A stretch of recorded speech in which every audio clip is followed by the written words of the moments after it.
it is clear that the Deputy President was threatening the judge.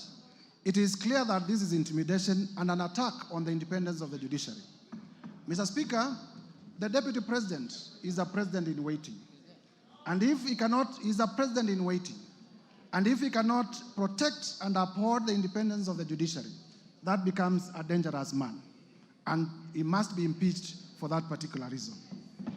Mr. Speaker, I will therefore be requesting members of this House to find that this allegation has been proved to the required standard and approve the impeachment of Rigathi Gachagua from the office of Deputy President. On ground number 5, we have alleged that the Deputy President has breached Article 3.1 of the Constitution, Article 148.5 of the Constitution. Mr. Speaker, Article 3.1 of the Constitution is about adherence to the Constitution. It states, for avoidance of doubt, as follows: that every person has an obligation to respect, uphold, and defend this Constitution. Article 148.5 is about the oath of allegiance that the Deputy President took on assumption of office. And in that oath, the Deputy President did take oath and swore to protect and uphold the Constitution. I have demonstrated in all the particular incidences above that he has not lived up to the calling in the oath of office. And therefore, I'm calling this House to find that the Deputy President has not been upholding the Constitution and has run averse to his oath of office in terms of his conduct, as highlighted above in the allegations that I have already proven. And for that reason, Mr. Speaker, to find that ground number 5 is also proven. Quickly running to ground number 6, and there is enough evidence, Mr. Speaker, to prove that particular ground. Ground number 6 is breach of the National Cohesion and Integration Act, particularly Section 13(1) and 62 of the National Integration and Cohesion Act. Mr. Speaker, the two provisions read as follows. Section 13 reads as follows: it is an offense for any person to use threatening, abusive, or insulting words or behavior where the person intends to stir feelings of ethnic contempt, hostility, violence, or discrimination.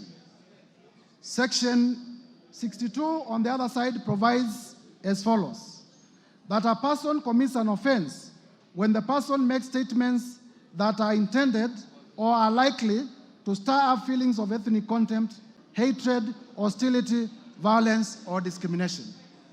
Mr. Speaker, in proving ground number 1, in terms of violation of the Constitution on national unity, I did provide evidence that the Deputy President has been using the shareholder language, has been terming the Kenya government as a company.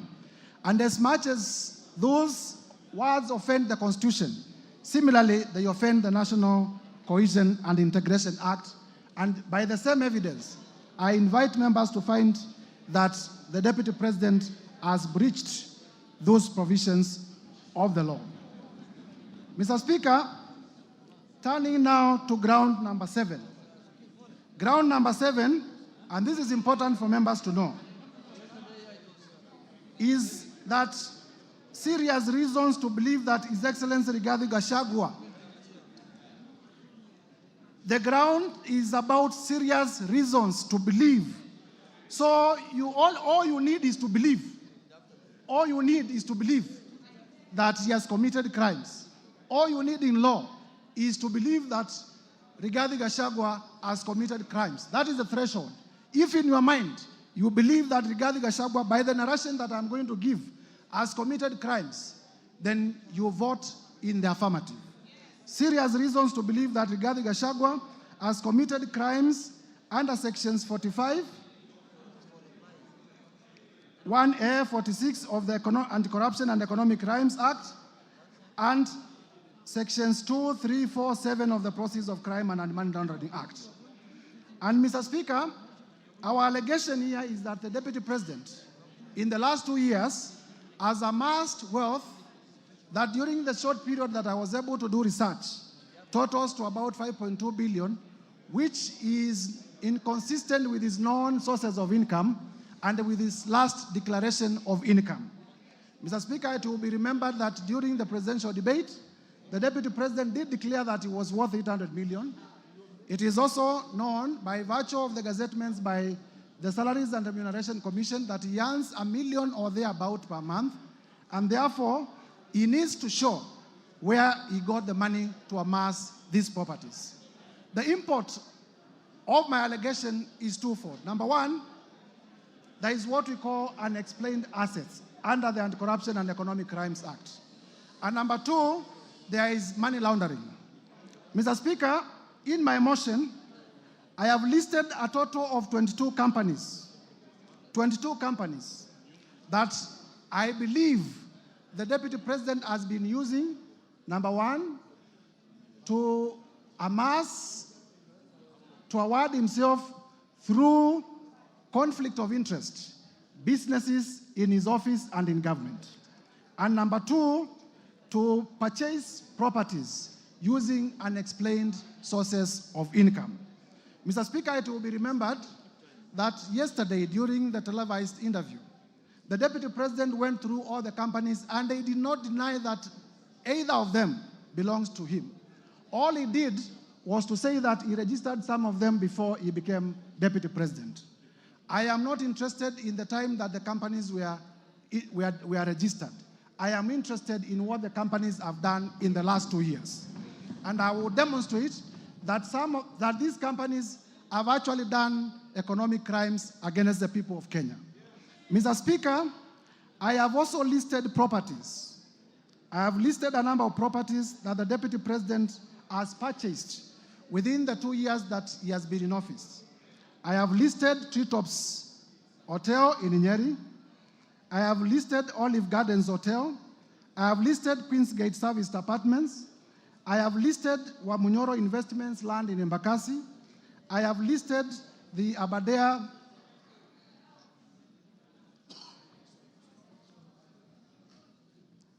Treetops Hotel, Outspan Hotel, Olive Gardens Hotel, and the Vipingo Beach Resort.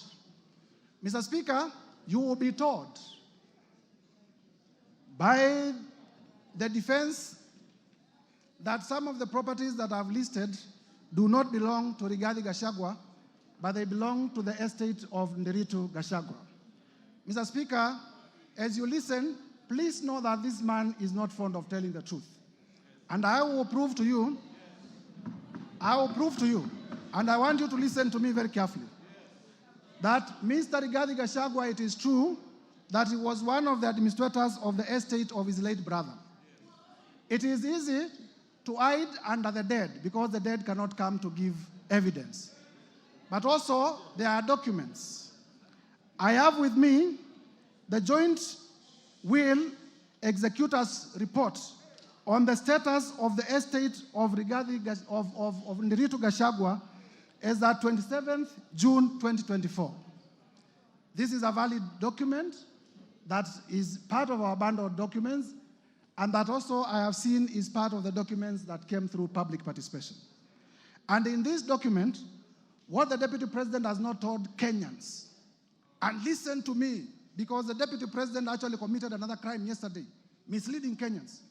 What the Deputy President has not told Kenyans is that in those 2 years, he is the one who has bought the properties of his own brother through coercion. And I am not interested, I have no problem with people owning property. What I have a problem with, and this is what he needs to be explaining to us, where did you get the money to buy these properties? This is the big question. This is a big question. Mr. Speaker, you will be told that when I became Deputy President, I transferred my companies to my 2 sons. And my 2 sons are the best entrepreneurs that Kenya has ever produced. They are the best investors that Kenya has ever produced. And one day they walked into a bank and they got a loan of 600 million. Mr. Speaker, I have looked at the ID numbers of the two sons, and I can confirm that they are in their early 30s. I want Kenyans, Gen Zs, you were in the streets. I want Kenyans to tell me which Kenyan, 23 years old, can walk into a bank. Where do you get the security to secure 600 million loan? I started by saying all you need to do is to believe that His Excellency Rigathi Gachagua has committed crimes. And there is, if buying properties worth 5.2 billion within a period of 2 years is not reason enough to believe that he has stolen from the Kenyan Republic, what else then will be a reason to believe? If a 28-year-old can be alleged to have walked into a bank and gotten a loan of 600 million, what else is a serious reason to believe that an economic crime has been done? Mr. Speaker, at page, shortly, Mr. Speaker, I have therefore proven that the Deputy President indeed is the one who bought, through coercion, the estate of his late brother. The source of funds to buy the estate is not known. Also in my bundle of documents, Mr. Speaker, there is a company called Crystal, and this is a very interesting company. This company called Crystal is the one that bought Aberdare Safari Hotel. And I have exhibited at page 122 of my bundle of documents a transfer document transferring the ownership of Aberdare Safari Hotel from the original owners to the children of the Deputy President Rigathi Gachagua at a consideration of 535 million. And this transfer, Mr. Speaker, was done on the 22nd November 2023, immediately after the Deputy President assuming office, and telling Kenyans that he found empty coffers. He was able, within 2 months, to buy a property worth 535 million in Nyeri. Which empty coffers did he find?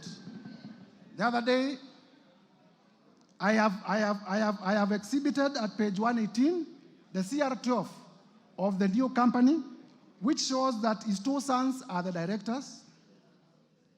I have also exhibited the transfer document to show that actually the ownership of the company did shift at a cost of 535 million. And therefore, I believe I have discharged my burden of proof to the required standard. Mr. Speaker, yesterday, the Deputy President said, immediately became Deputy President, he asked his children not to do business with government. But you will realize, because he's speaking from both sides of his mouth, you will realize that even in this transaction about hotels, Treetops belongs to Kenya Wildlife Service. Yes, it is true he has leased. But if you say that you have instructed your children not to transact with government, and then you lease an hotel